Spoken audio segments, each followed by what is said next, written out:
This is the Rayclast Weather Network, bringing you the latest updates on the state of Rayclast.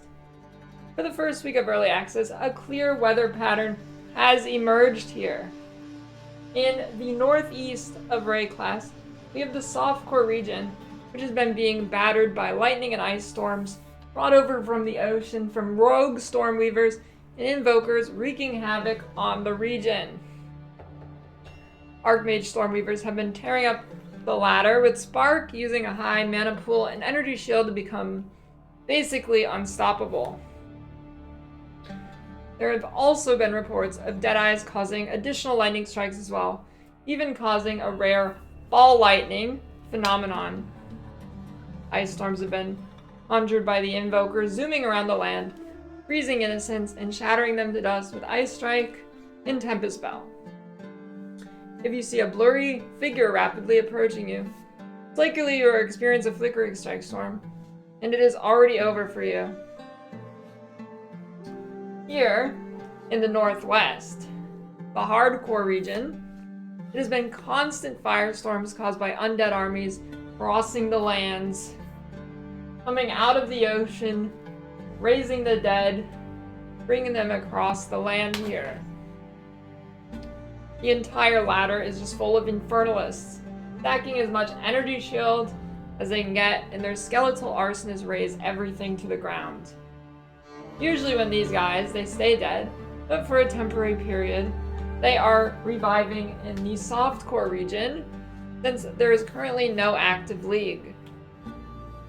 In the south of Rayclast, SSF regions, the weather patterns have mostly been mimicking the respective northern regions. There's also a period of brief major storms with the Cast on Freeze and Cast on Shock storm that has recently died down a bit. It has moved away from the land here. It is now only focused on deleting bosses off the Feral Island. I expect this too will be gone within the coming week. From the west, the ocean has been warming more than average, causing an unstoppable force of Jungroad winds, which has been the root of multiple nerfs from the balance gods at GGG. Similar to the reports of wild Jungroads breaking in the previous times from the PoE 1 era. This is often called a snitch. Jungroad has gotten cast on crit nerfed.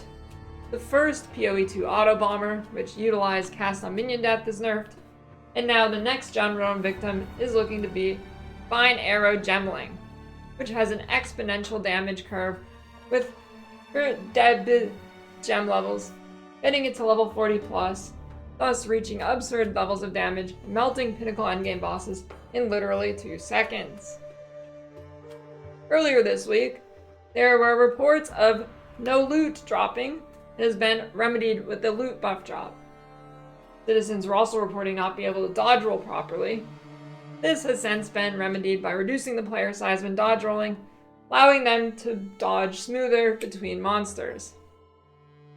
This trend of constant changes, nerfs, buffs, tweaks, bugs, looks to continue for the next 6 to 12 months. That is all for this week of the Rayclast Weather Report.